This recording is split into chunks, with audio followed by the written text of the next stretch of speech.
Salut tout le monde, dans cette vidéo, je voudrais vous parler du lâcher-prise puisque c'est une problématique qui revient très régulièrement en thérapie. Donc je voudrais vous donner tout simplement 3 conseils pour apprendre à lâcher prise. Avant de vous donner ces 3 conseils, je vous invite comme d'habitude à vous abonner et à activer la cloche pour être averti des prochaines vidéos et bien sûr à commenter, liker et partager pour me soutenir et je me ferai un plaisir de vous répondre. Alors la première chose à savoir, c'est qu'on ne peut pas lâcher prise sans savoir ce que signifie le lâcher prise. Alors premièrement, le lâcher prise, c'est arrêter de vouloir tout surcontrôler. Il y a tout un tas de choses que l'on peut surcontrôler comme ses émotions, ses réactions spontanées, on peut vouloir aussi surcontrôler l'autre, le risque d'erreur, bref, il y a tout un tas de choses que l'on peut être amené à surcontrôler. Alors vous aurez bien sûr remarqué que je parle de surcontrôle et non pas de contrôle, puisqu'il est tout à fait sain de vouloir contrôler de manière modérée, raisonnée et adaptée le risque, ses émotions et sa spontanéité. Deuxièmement, lâcher prise, c'est arrêter de suréviter. Encore une fois, ce n'est pas l'évitement en soi qui va poser problème, mais bien le surévitement. Si vous évitez constamment toutes les situations qui sont banales aux yeux des autres et qui vous font peur à vous, comme par exemple sortir de chez vous, aller au cinéma, aller dans les transports en commun, aller à une soirée, eh bien vous allez tout simplement passer à côté de votre vie. En général, ce type de surévitement qui témoigne d'un manque de lâcher prise est souvent associé à une phobie. Comme pour le contrôle, il y a bien sûr de l'évitement sain puisque vous aurez facilement compris qu'il est tout à fait raisonnable d'éviter de sortir et de prendre sa voiture lorsque la route est verglacée, qu'il fait nuit et qu'il y a une tempête et du brouillard. Troisièmement, le lâcher prise, et ça c'est vraiment le plus important, c'est savoir revenir au moment présent et continuer à avancer. Formulé autrement, revenir au moment présent, c'est arrêter de ruminer les souvenirs négatifs du passé lorsque vous ne pouvez rien y changer et c'est arrêter d'anticiper des scénarios imaginaires dans le futur alors que la seule chose que vous pouvez faire c'est de patienter. Ou si vous êtes reconnu parce que vous restez dans le passé ou parce que vous anticipez systématiquement des scénarios négatifs dans le futur, eh bien c'est sans doute que vous avez un problème avec le lâcher prise. D'ailleurs, j'aimerais que vous me disiez en commentaire quel est le type de problématique associée au lâcher prise que vous rencontrez le plus souvent. Le premier conseil que je vais vous donner pour apprendre à lâcher prise, c'est arrêter de surcontrôler et de suréviter, mais le faire progressivement. En effet, si du jour au lendemain vous décidez d'arrêter de tout éviter ou de tout surcontrôler, vous allez vous décourager et ça va être beaucoup trop difficile pour vous à encaisser émotionnellement. Donc ce que vous allez pouvoir faire d'abord pour arrêter de suréviter, c'est de lister toutes les situations qui vous angoissent et qui vous font peur et vous allez commencer par affronter la première situation qui vous angoisse le moins. Le but pour vous, ça va être d'affronter cette situation et de rester le plus longtemps possible. Après votre premier essai, vous allez pouvoir retenter l'expérience, retenter la confrontation par exemple le lendemain ou un jour suivant en essayant de rester un petit peu plus longtemps.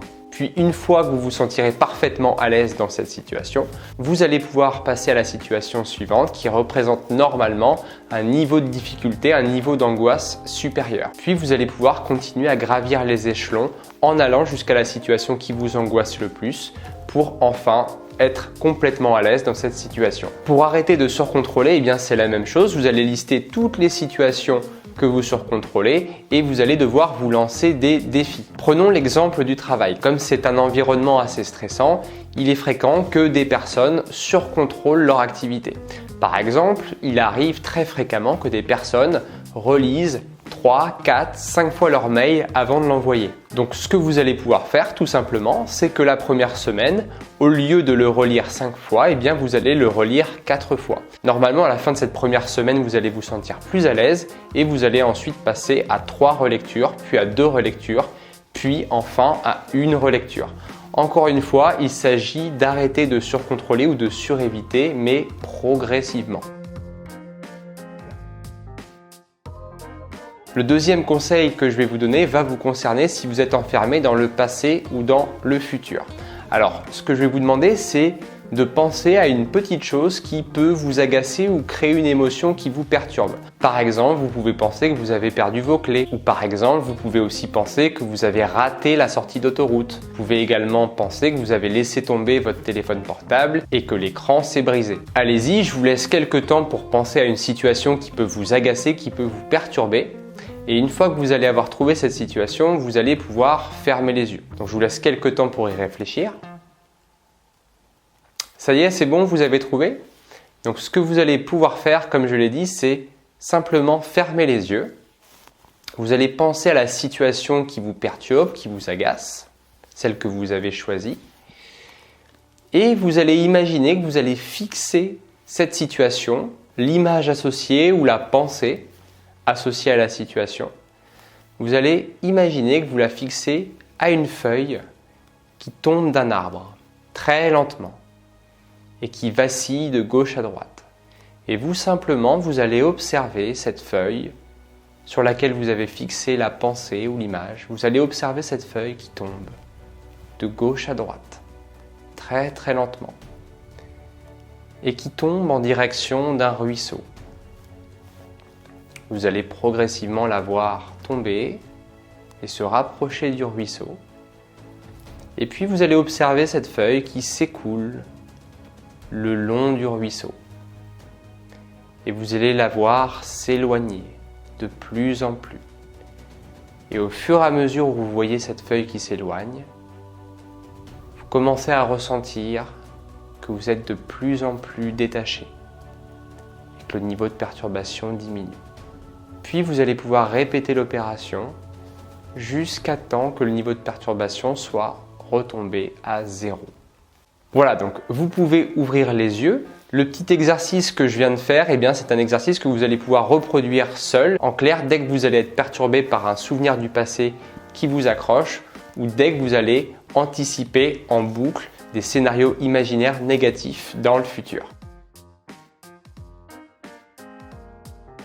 Enfin, le troisième conseil que je vais vous donner, c'est de consulter un spécialiste. En effet, si vous avez du mal à lâcher prise, c'est peut-être que vous avez un trouble psychologique, un trouble mental, comme par exemple un trouble de l'anxiété généralisée, un état dépressif, un état de stress post-traumatique ou encore un trouble de la personnalité.